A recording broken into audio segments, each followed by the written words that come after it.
Bwana libarikiwe. Jina la Bwana litukuzwe. Nimeshukuru tena kwa kuona nyuso zenu zinatabasamu kwa ajili ya kupokea mapenzi ya Mungu. Wasiosikia hiyo lugha, hiyo wimbo inasema ya kwamba nguo ya Yesu haikuwake inavuliwa. Ukivaa nguo ya Yesu unavaa tu, sio ya kuvua. Inakaa mwilini milele na milele mpaka atakapokuja mwana wa Adamu. Jina la Bwana libarikiwe. Nashukuru sana kwa kupata muda tena. Nashukuru sana kwa kuonana na wapendwa wa kiroho. Nashukuru kwa kusimama tena mbele zenu. Nasimama kwa ajili ya upendo wa jina la Yesu. Mungu abariki mbingu. Mungu atukuzwe. Jina la Bwana libarikiwe. Amen.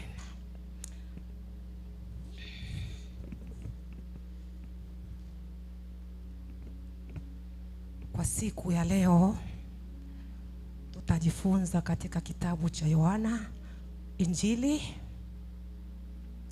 ile sura yake ya 4 mstari wa 23 mpaka 24. Yohana Injili. Msomaji wetu watusomee hapo.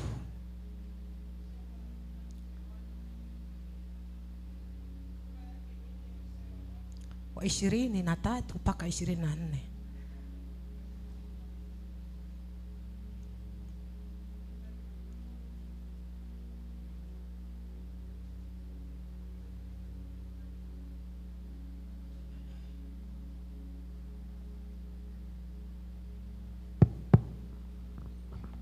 Tasoma kitabu cha Yohana Injili 4:23 mpaka 24. mpaka 24 inasema kwa jina kula Yesu. Lakini sasa inakuja, nayo sasa ipo, ambayo waabudio halisi watamwabudu Baba katika roho na kweli. Kwa maana Baba hawatafutao watu kama hao wamwabudu katika roho na kweli. Mungu ni roho, nao wamwabuduo yeye imewapasa kumwabudu katika roho na kweli. Amen. Amen. Jina la Bwana libarikiwe. Jina la Bwana libarikiwe. Teme ya siku ya leo ni kuabudu. Tutajifunza kidogo kwa ajili ya maabudu. Hiyo ndiyo neno Mungu amenipa kwa siku ya leo. Nasema ya kwamba waabudu halisi, waabudu wa haki na kweli. Kama Mungu alisema neno hili, alimaanisha kwamba watu wanaabudu mara pili. Maana yeye achunguzaye mioyo ya watu anatuchunguza. Alianza kutujua tangu tungali tumboni mwa mama zetu. Akatujua. Akajua maisha yako yatakuwa hivi, utaishi hivi, utaendelea hivi. Akachunguza mioyo ya watu.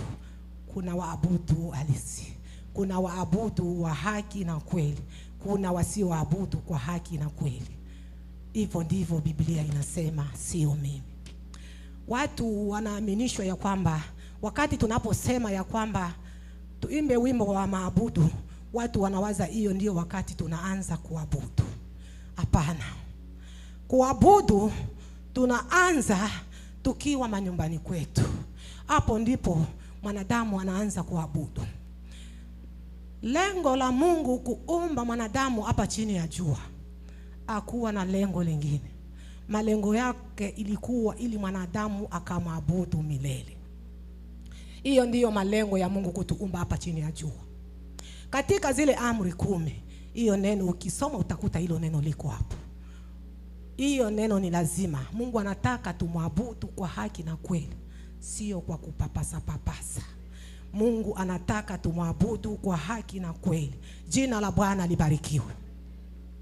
Unaposikia watu wanamwabudu Mungu, unaaminishwa ya kwamba wakisema njoni tuimbe wimbo wa maabudu, muda wa saa ya maabudu umefika. Mawazo ya wengine na waza ya kwamba tunaanza kuabudu ile saa. Hapana. Tulianza kuabudu tangu awali. Pale tunakuja kuimba ni nyimbo za kuabudu, lakini hatukuanzia hapa. Lakini watu wengi wanakuja kuanzia hapa. Unaweza ukaona mtu analia sana wakati wa maabudu. Unaweza ukaona mtu anakaa kwenye magoti wakati wa maabudu. Unaweza ukaona mtu anajigaragaza hapa kwa ajili ya maabudu, na kumbe hajaabudu kwa haki na kweli. Na kumbe Bwana achunguzaye mioyo ya watu wake anaona hajaabudu kwa haki na kweli. Anaabudu hivyo kwa kulia sababu amesikia utamu wa ngoma, sababu ndio kusikia raha ya wimbo, ndio maana anajigaragaza na kulia, ndio maana anajitupa eti anaabudu. Lakini yeye anayechunguza mioyo bado hajakubaliana na hiyo. Jina la Bwana libarikiwe. Mungu anajua watu wanayomwabudu kwa haki na kweli.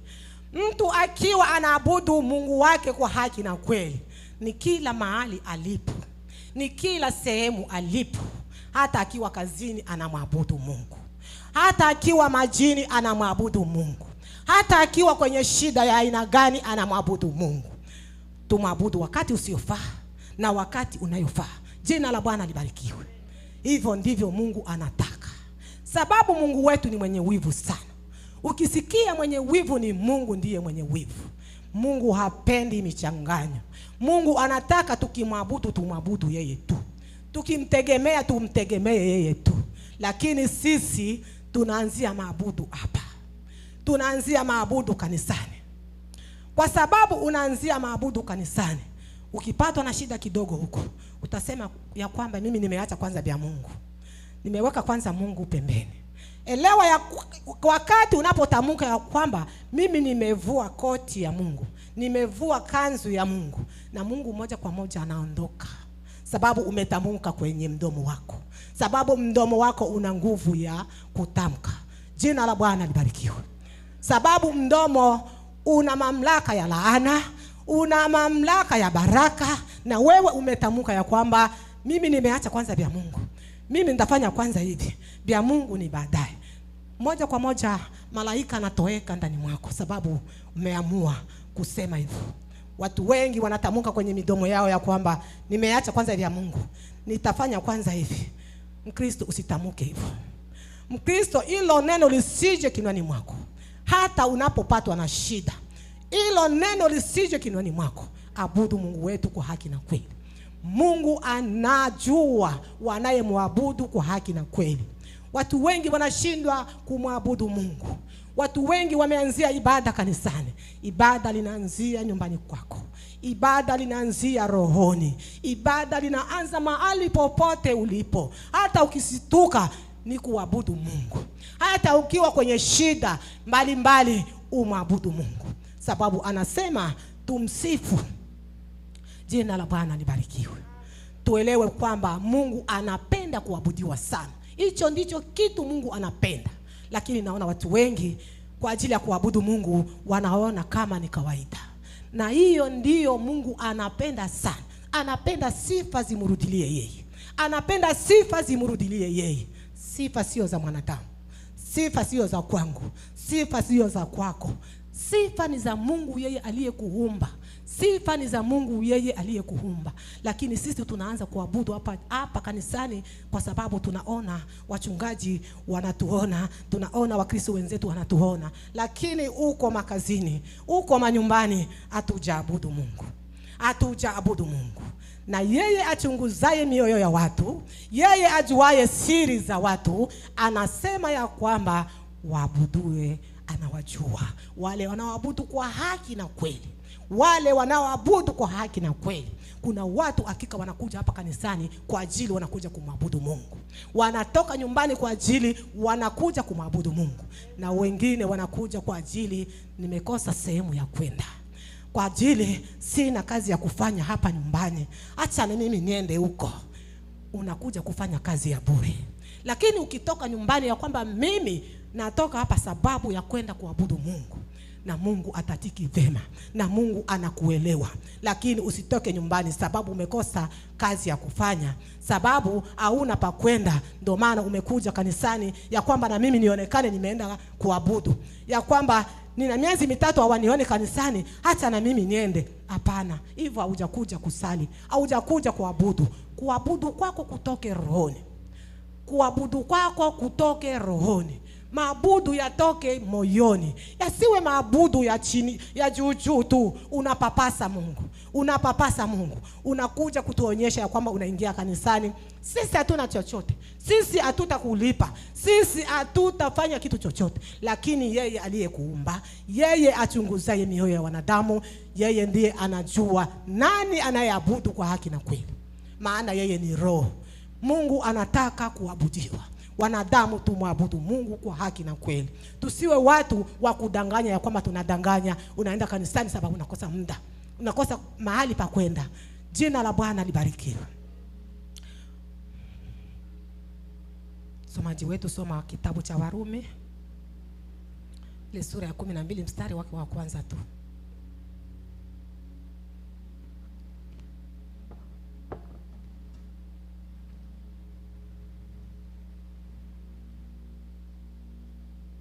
Warumi sura ya 12 mstari wake wa kwanza.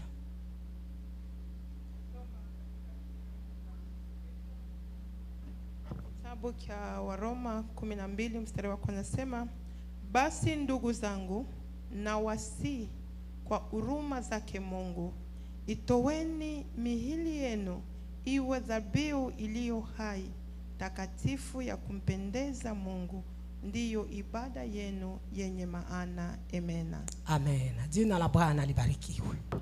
Ukishaabudu, hii ni bii yake. Toa mwili wako uwe dhabihu ya kumpendeza Mungu. Unaweza kutoa vitu vingi, unaweza kutoa hiki na hiki, hata manyumba unaweza ukatoa, lakini kama hujatoa mwili wako uwe dhabihu iliyo takatifu, haujafanya kitu chochote. Tutoe miili yetu iwe dhabihu ile inayompendeza Mungu. Kutoa mwili wako sio kama utaenda kujiua eti wakuue. Utoe mwili wako, yaani kila kilicho cha kwako unachotaka kukianza, anza kwanza na Mungu. Usisha kwanza Mungu ya kwamba mimi nataka kufanya hiki, ya kwamba mimi nataka kuanza hiki. Unatoa mwili wako uwe dhabihu. Yaani wewe unashughulika tu na mambo ya Mungu. Unashughulika na mambo ya Mungu. Mwili wako unauweka uwe mwili wa ulimwengu. Na mwili niyo sio mwili wa ulimwengu. Utoa mwili wako kwa ajili ya kazi ya Bwana. Utoa mwili wako kwa ajili ya huduma ya Bwana. Toa muda kwa ajili ya huduma ya Bwana. Lakini watu hawajaona hivyo. Mwili wako unauweka sadaka huko mitaani. Mwili wako unauweka sadaka huko mitaani. Hivyo Mungu abijamubariki. Hivyo abijamubariki Mungu. Jina la Bwana libarikiwe. Tuitoe mili yetu iwe dhabihu iliyo takatifu. Tunaweza kutoa vingine vyote, lakini ikiwa mwili wako haujajitoa kwa Yesu, haujakubali kuwa Yesu ni Bwana na Mwokozi wa maisha yako, hakika hujafanya kitu chochote. Utoe mwili wako iwe sadaka iliyo takatifu. Maana iwe mili ambapo tunayo sio miili yetu kabisa. Ni mili ya Roho Mtakatifu. Ni mili ya Roho Mtakatifu. Lakini watu wanajiweka busy.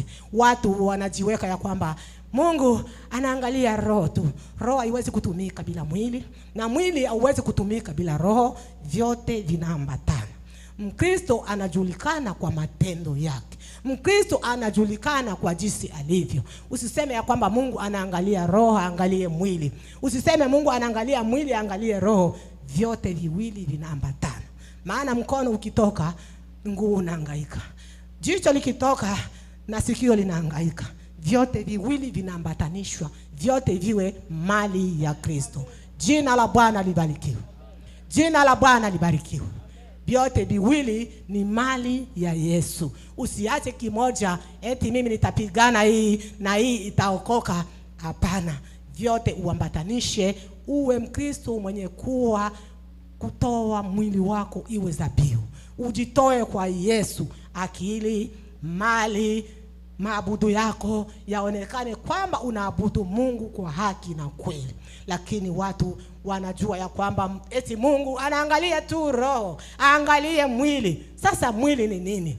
Nikifa hii pumzi itatoka kweli? Najua iwezekana. Vyote vinaambatana, na vyote ni mali ya Yesu, na vyote ni mali ya Mungu. Jina la Bwana libarikiwe. Asante Mungu. Somaji wetu soma kitabu cha Kutoka 20.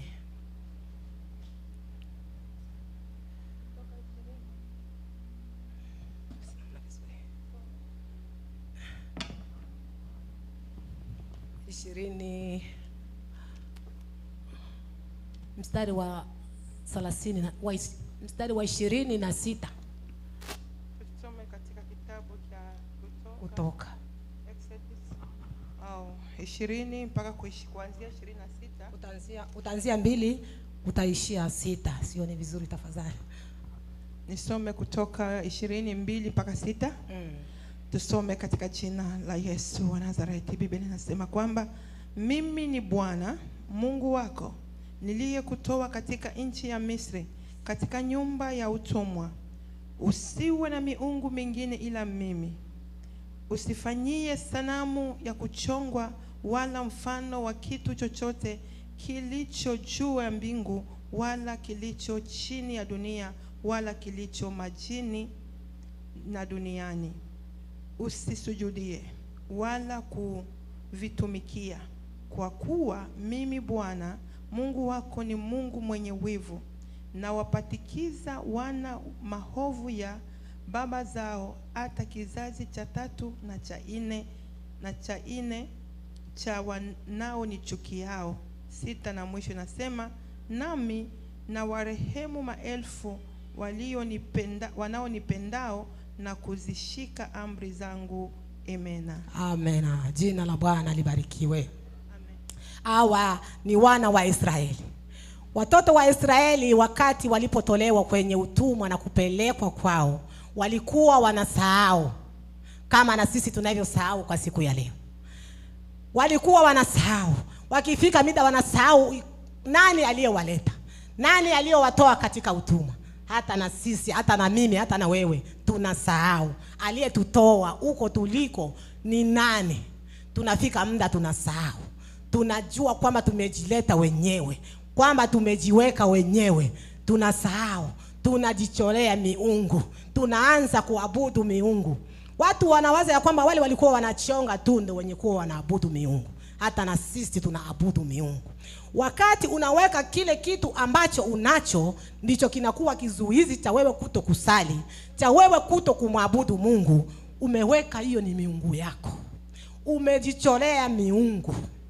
Wakati unaweka ya kwamba mimi niko na mtoto siwezi nikaenda kanisani, huyo mtoto sasa inakuwa sababu.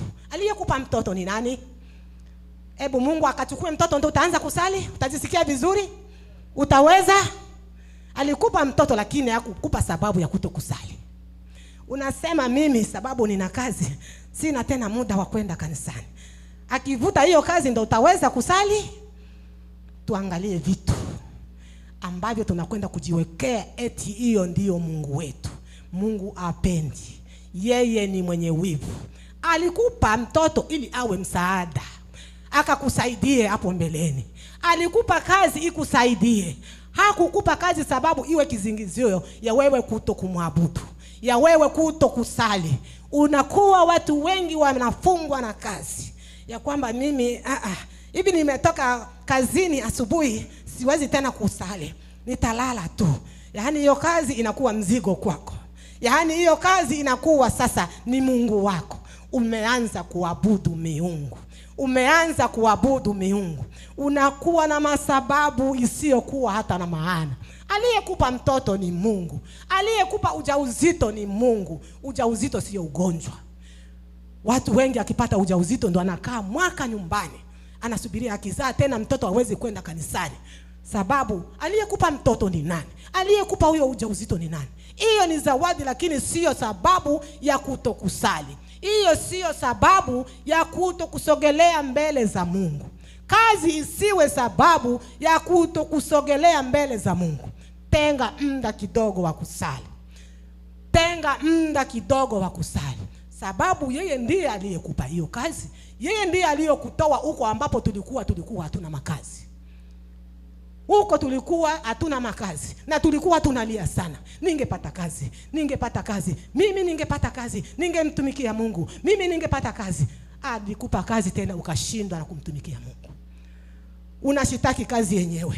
Unashitaki watoto wenyewe. Ningekuwa na mtoto, nisingalikuwa na hasira. Sababu mimi sina mtoto ndio maana nashindwa hata kumwabudu Mungu. Watu wengi wanatamka hivyo. Sababu sina mtoto ndio maana nashindwa hata kumwabudu Mungu. Sababu hajanifanyia chochote. Atakupa mtoto tena inakuwa mzigo. tena inakuwa mzigo kwako. Na Mungu anataka kuabudiwa kwa mbaya, kwa nzuri. Mungu anataka umwabudu kwa haki tena na kweli, sio kwa kupapasa papasa. Lakini sisi tunakwenda kujiwekea miungu mingine, sisi tunakwenda kuchora miungu mingine, ndo tunakwenda kuabudu. Unakwenda kuabudu kazi, unaabudu mtoto, unaabudu vitu vingi ambavyo vinakufunga, ya kwamba mimi siwezi kwenda tena kanisani, ya kwamba mimi sina tena muda kwa sababu ya hili na hili. Aliyekupa hilo ni Mungu. Mungu alijua ya kwamba nitakupa kazi ili ikusaidie, lakini pamoja na kusali. Anakupa mtoto akusaidie, lakini pamoja na kusali. Lakini sisi tunakwenda kusahau tulikotoka. Tunakwenda kusahau tulikotoka. Huko manyumbani watu walikuwa wanasali sana. Ukiona watu wengi waliokuwa wachungaji huko nyumbani, ukifika mpaka utauliza na kushangaa, utaona la kuongea. Na alikuwa mchungaji nyumbani, alikuwa mwalimu wa kanisa nyumbani, huyo ndo alikuwa anafanya usafi kanisani nyumbani. Lakini alipofika hapa akatupa vyote akaenda, sababu amekwisha kupata kazi. Jina la Bwana libarikiwe. Jina la Bwana libarikiwe. Tumekwenda kufanya miungu pasipo kuelewa. Tunakwenda kufanya miungu pasipo kuelewa. Na mpaka tunasema hawa watoto wa Israeli kweli walikuwa wanasahau, lakini mimi siwezi kusahau, na wewe pia umesahau. Huko nyumbani kwetu tulikuwa tunaingia asubuhi, kabla hujaenda kazini, hujaenda shambani, mbele unaingia kwanza kanisani asubuhi. Siku ya kwanza, siku ya pili, siku ya tatu. Siku ya pili ilikuwa ibada ya wamama. Siku ya tatu tunaingia kanisa watu wote. Siku ya 4 tunaingia ibada la watu wote. Siku ya 5 ibada ya watu wote. Hivyo wenye kwenda kumaombi wanaenda. Siku ya posho tunaingia mpaka siku ya Jumapili. Tunatenga muda na mashamba tunaenda. Wafanyakazi wanafanya kazi na mnaacha na wakati ya kuabudu Mungu. Lakini tulipofika hapa tukasahau. Hapa ukijiuliza kabisa, hapa Marekani tunasali siku ngapi kwa wiki kuingia hapa ibadani? Najua ni siku 2 tu. Ni kanisa moja ambapo utakuta inaingia siku 2. Wengi wanaingia Jumapili tu. Jumapili tu, tena jioni. Muda wote wa asubuhi wameacha, lakini hiyo jioni na watu hawataonekana. Hiyo jioni na watu hawataonekana. Hiyo Jumapili ni siku moja, lakini watu hawataonekana. Sisi hapa tunaingia mara 2. Jumamosi ni masaa 2 tu. Sijui kama mtu anaweza kukosa kufanya kazi kwa sababu ya haya masaa 2. Sijue nani anaweza kukosa kufanya kazi zake sababu ya haya masaa 2. Hivi watu wanaanza kuongea na kawia huko, sababu mnaangalia saa, anakawia huko. Hapana. Kwa sababu hivyo ndivyo ilivyo. Kwa sababu tunashindwa na kuabudu Mungu la haki na kweli. Lakini tukijua kuabudu Mungu kwa haki na kweli, hatutaangalia hiyo yote. Hebu tumpatie Mungu masaa yake. Tumpatie Mungu masaa. Leo tunafanya masaa 2. Tena kesho kama ni masaa 4 kama sidanganike, tena kila mtu anaingia katika kazi lake. Lakini hivyo vyote vinatushinda sababu tunaanza kuabudu makazi yetu. Ukiuliza mtu aufike ibadani, mimi natumika kuanza Monday mpaka Sunday. Ukiuliza mtu aende kanisani, mimi sina wa kunipeleka. Ukiuliza mtu aende kanisani, mimi ile kanisa imenishinda. Mimi ile kanisa za Wakongomani zinanishinda. Ingia basi za wazungu, sisikie English. Tunakuwa na masababu. Tunakuwa na maibada tunayoyaabudu pasipo kuelewa. Tunakuwa na maibada tunayoyaabudu pasipo kuelewa. Tuondoke katika hayo tunayojichongea. Tutoke katika hiyo tunayojichongea. Tunaweka vitu vya kuabudu. Tunaweka vitu vya kuabudu kulikoni kuabudu Mungu aliyetuumba, aliyetutoa katika utumwa, aliyetuweka hivi tulivyo. Lakini hivi vyote tumekwenda kusahau.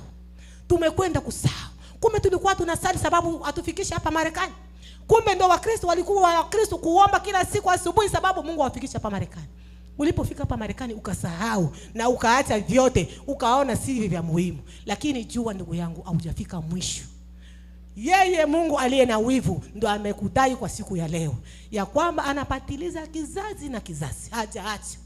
Anapatiliza kizazi na kizazi kwa wale wanayomwamini. Jina la Bwana libarikiwe. Jina la Bwana libarikiwe. Mungu hataacha kutufuatilia. Mungu hataacha kutufuatilia, maana alitugomboa, maana sisi ni watu wake. Wale waliokwenda kwa ibilisi hata wafata tena. Anakufuata. Haya maneno yanakuja kwako na mimi sababu sisi tunapenda Mungu. Ndio maana anatudai. Lakini ukisema mimi na vya Mungu tumeachana, ndio utaenda, lakini usubiri jehanamu ya milele na milele. Inasema watu wanaongea kwamba kama ni moto inawekewa watu, kama ni nini inawekewa watu. Kidole tu kikipata kamoto kadogo, naona mtu anataabika sana, unaanza sasa hiyo moto ya milele na milele, wewe unaiwaza je? Hiyo ambapo haitaisha kamwe. Hautalungula seme unaisha sasa. Unaendelea kulungula milele na milele. Kwa ndugu yangu, tungechunguza tuangalie. Tungechunguza tuangalie. Tuabudu Mungu wetu kwa haki na kweli. Tusiwe watu wa kuabudu sababu tumefika kanisani. Tumwabudu hata tukiwa makazini, hata tukiwa vitandani, hata tukiwa wapi. Tumwabudu Mungu wetu kwa haki na kweli. Tumwabudu Mungu wetu kwa haki na kweli. Tusiwe ibada lako litoke moyoni. Ibada lisianzie hapa kanisani. Utakuwa umefanya kazi ya bure. Utakuwa umehangaikia bure. Tuabudu Mungu wetu kwa haki na kweli. Maana anapatiliza kizazi hadi cha 4, anapatiliza hajaacha. Anaendelea kutuangalia jinsi tunakwenda kumwabudu. Kwa hiyo ndugu yangu, ukiona wakati wa kuabudu umefikiria, kumbuka kwanza Mungu anataka wale waabudu halisi. Anataka wale wanaoabudu kwa haki na kweli. Sio watu wa kuabudu kama vile wanacheza michezo. Sio watu wanaabudu kama vile hawataki. Tumwabudu Mungu wetu aliyetutoa katika utumwa, aliyetutoa mbali. Watu wengi walikuwa ni watu wa ajabu, lakini Mungu wa ajabu, Mungu wa rehema, alitutoa mbali, akatusogeza karibu na kifua chake, akatusogeza karibu na yeye. Tumwabudu Mungu tukimaanisha. Tuabudu Mungu wetu tukimaanisha ya kwamba ninaabudu nani? Huyu ninayemwabudu ni nani? Ndipo utakuwa na heshima. Lakini usipojua ni nani unayeabudu, hata heshima utakuwa nayo ndani ya kanisa. Utaona kanisa kama vile ni soko. Maana soko kila mtu anakaa jinsi anapenda, kila mtu anatoka kwa muda wake, kila mtu anafanya jinsi anapenda. Lakini kama unajua yule unayemwabudu, unakuwa kwanza na heshima ndani ya kanisa. Unakuwa kwanza na adabu ndani ya kanisa. Maana tunayeabudu ni Mungu ajabu. Maana huyu tunayemwabudu sio mwanadamu. Tunayeabudu ni Mungu. Hekalo sio hekalo la mtu fulani. Hekalo sio hekalo la mtu fulani. Hekalo ni la Mungu. Ukitoka nyumbani unapiga hesabu, huyu naenda kuabudu ni Mungu ama naenda kuangalia wanadamu? Ukikuja na maneno yako ya kwamba mimi naenda kuabudu Mungu aliye hai, utakuwa na adabu kanisani. Maabudu yanakuwa na heshima.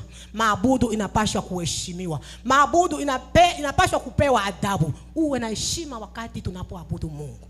Usiwe mtu wa kupayuka payuka wakati wa kumwabudu Mungu. Tumwabudu Mungu tukiheshimisha. Tuabudu Mungu tukimaanisha. Tuko maeneo gani? Tuko maeneo gani? Tuko eneo gani kwa ajili ya kumwabudu Mungu? Lakini sisi tunaabudu kama vile tuko sokoni. Wengine wanaongea, wengine wanatoka, wengine wako vyao ambapo wanapenda, wengine wako kwenye masimu, wengine wala hata hawajali. Wakati ya maabudu ni wakati ya mtu kuwa unakuwa sambamba na Mungu wako.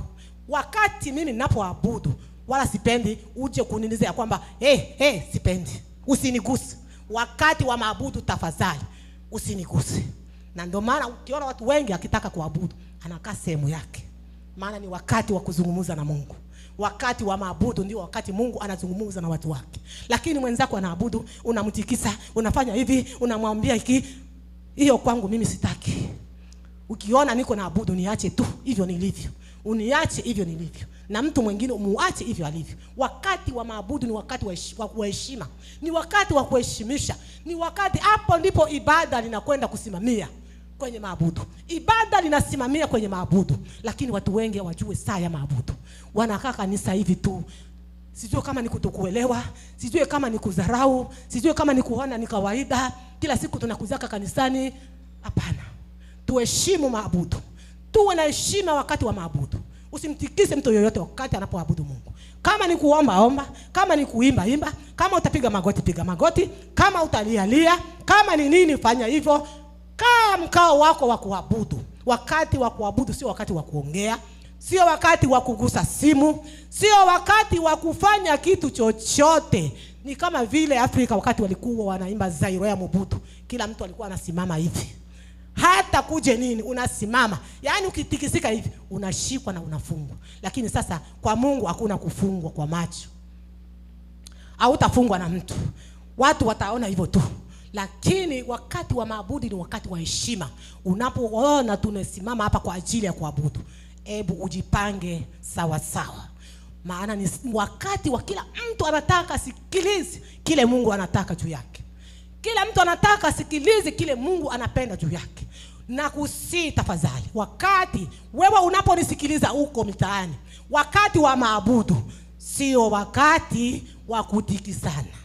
Najua watu hapa wanaheshimu hivyo. Nyinyi watu wa kuomba mnajua hiyo. Lakini huko mitaani wengi hawajue wakati wa maabudu. Sisi ambapo tulifunzwa Kipentekoste, wakati wa maabudu kila mtu anakaa sehemu yake. Hakuna shemashi wa kunitikisa, hakuna mtu wa kuniuliza, hakuna. Tukimaliza maabudu, hapo ndipo tumekwisha kuzungumza na Mungu. Usiwe mtu wa kufanya wakati wa kuabudu unatikisa mtu. Kama wewe ni shemashe unamwambia leta hiki, fanya. Hapana. Maabudu ni wakati wa kuzungumza na Mungu. Ni wakati wa kuzungumza na Mungu. Na kuambia wakati wa kuabudu ni wakati wa kusikia mipango ya Mungu. Hapo ndipo Mungu anazungumza na watu wako. Hapo ndipo Mungu analeta maneno kwa watu wake. Sio wakati wa vurugu. Maana Roho Mtakatifu hawezi akaongea na wewe wakati uko na vurugu. Ukikaa kwenye maombi, kaa sehemu ambapo inatulia, isiyokuwa na vurugo, isiyokuwa na kila kitu cha kukusumbua. Wakati wa kuabudu. Ndio maana anasema siku ya leo tutajifunza kidogo kwa ajili ya maabudu. Tuheshimishe maabudu. Usitikise mtu wakati anavyoabudu. Wakati anapowataka kuabudu, kama ulikuwa bado haujajua, uelewe hiyo wakati ya maabudu ndio wakati wa kuzungumza na Mungu. Ndio wakati Mungu anashuka na kuzungumza na walio wake. Ni wakati Mungu anashuka na kuzungumza na watu wake. Lakini watu wengi hawajui kama maabudu ni nini, wanaona kama ni kawaida. Mungu hapendi hiyo. Ni wakati anaposema na watu, Roho Mtakatifu analeta sauti inayonyenyekea, sauti iliyo chini, sauti ambayo utakwenda kumsikia. Hiyo sauti haikujake na makali, hiyo sauti haikujake na fujo. Hiyo sauti inakuja pole pole, unasikia pole pole. Sio sauti ambapo mtu anafanya kelele. Mungu hawezi kusema na wewe hiyo wakati wa kumwabudu Mungu. Hata kama uko chumbani kwako, umefika muda wa kuabudu, ulikuwa unaomba, unapasha unyenyekee. Kama ni simu, unafunga, maana isifanye fujo. Maana simu kipiga, najua utashituka na kwanza kuangalia. Funga simu ili usikie sauti ya Mungu. Ili usikie sauti ya Mungu inataka kusema nini ndani mwako. Ili usikie mpango wa Mungu unataka nini ndani mwako. Wakati wa kuabudu, wakati wa heshima. Tuheshimishe wakati wa kuabudu. Kwa hiyo sitakuchosha kwa siku ya leo. Najua muda wetu ni mchache, lakini nimezungumza mengi. Jina la Bwana libarikiwe. Tunachokiongelea tu ni kuabudu. Tuheshimishe muda wa maabudu, sio muda wa vurugo. Ni muda wa mtu kuongea na Kristo aliye hai. Na Bwana abariki neno lake katika jina la Yesu aliye Bwana. Amen.